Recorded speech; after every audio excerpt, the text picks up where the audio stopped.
I'm just watering our pepper plants and tomato plants right now.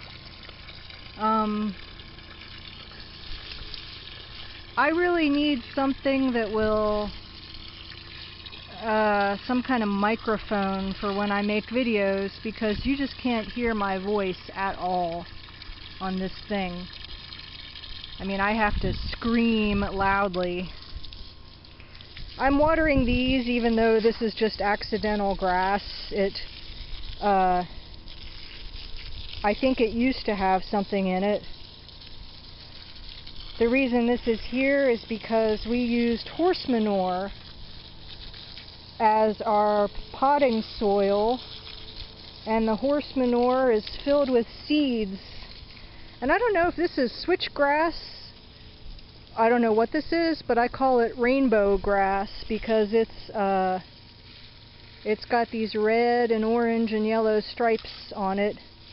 And if it is a switchgrass, it might be native, but I don't know. I have no idea what it is. I'm only just beginning to learn how to recognize grasses, and I mean, I am almost clueless on that. But that's accidental. We didn't plant that there on purpose. This is a real actual tomato.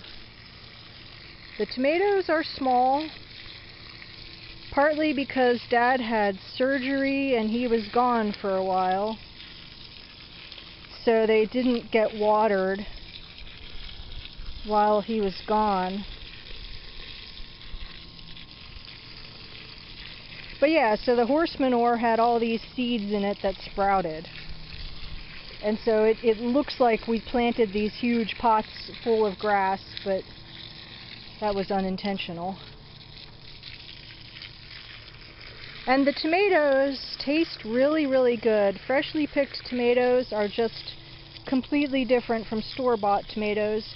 And in the big scheme of things, I'm technically not a tomato lover because I would sort of like to do a nightshade-free diet to find out whether going without nightshade family plants might help my arthritis get a little bit better.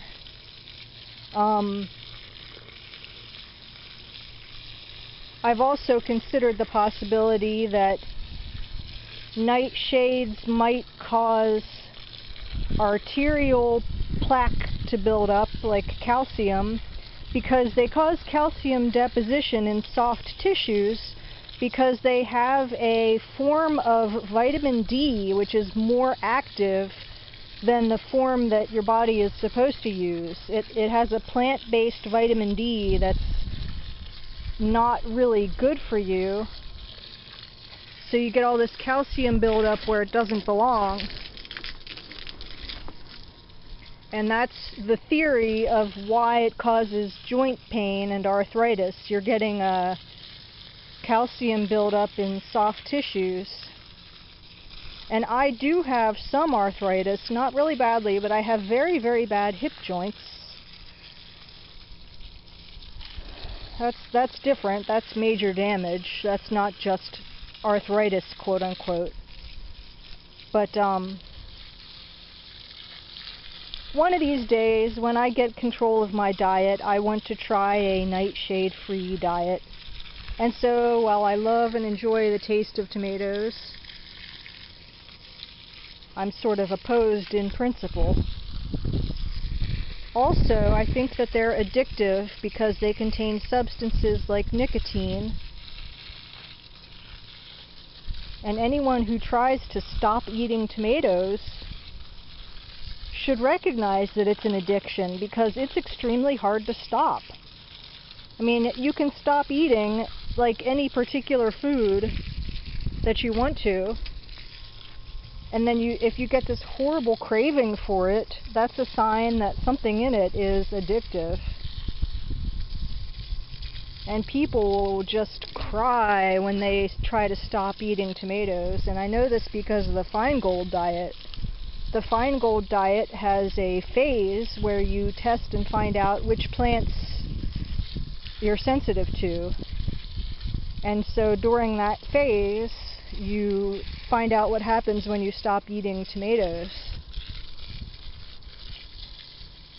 And people that have talked about this are like, oh my gosh, I can't imagine life without tomatoes. It's unthinkable. What on earth will ever be worth eating again? Yeah, I see a little label and it says jalapeno. Jalapenos are supposed to be growing in this pot that's filled with grass, but I think they must have... yeah, I think they must be gone.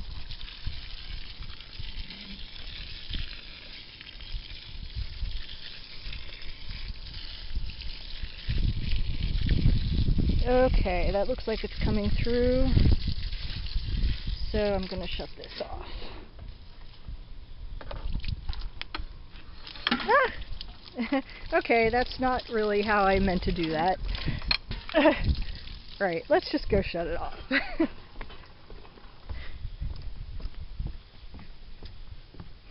So the next unusual thing I'm going to do is I'm going to try watching football, which I do not know how to do.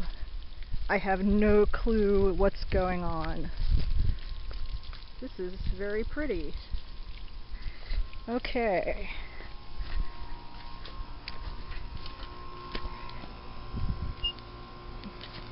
Oh my god, this thing is hard to turn. Ah! Okay. So we used to have a swing that hung by a chain from the underside of this back porch. And it swung right here. And then over there, towards that other porch, we had these two hanging rings, like exercise rings that you grab onto with your hands and you can do flips and stuff. And then right here, my brother and I used to stand on this and then climb all the way up that on the other side. Oh, now that that's shut off, you can probably hear a lot better. And there's thunder coming from over there. We have thunderstorms almost every afternoon. We used to climb up here and climb onto the porch. And John did that. He's the one who discovered it. He did that the first time during hide and seek. And he was like cheating. Like he would go running onto the porch. Let me make sure that I locked this. Okay. Yeah, he would go running onto the porch and then vanish.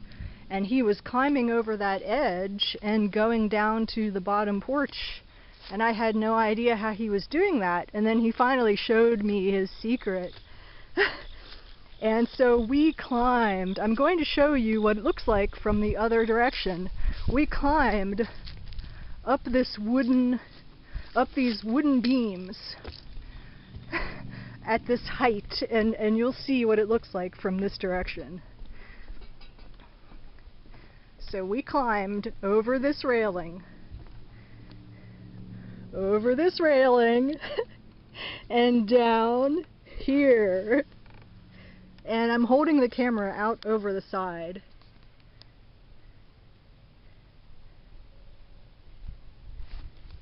I'm not going to do it right now because I'm 43 years old and I have osteoporosis. And so falling and breaking my bones is a bad idea. Hi, Dad. Hello. I'm doing like a video blog.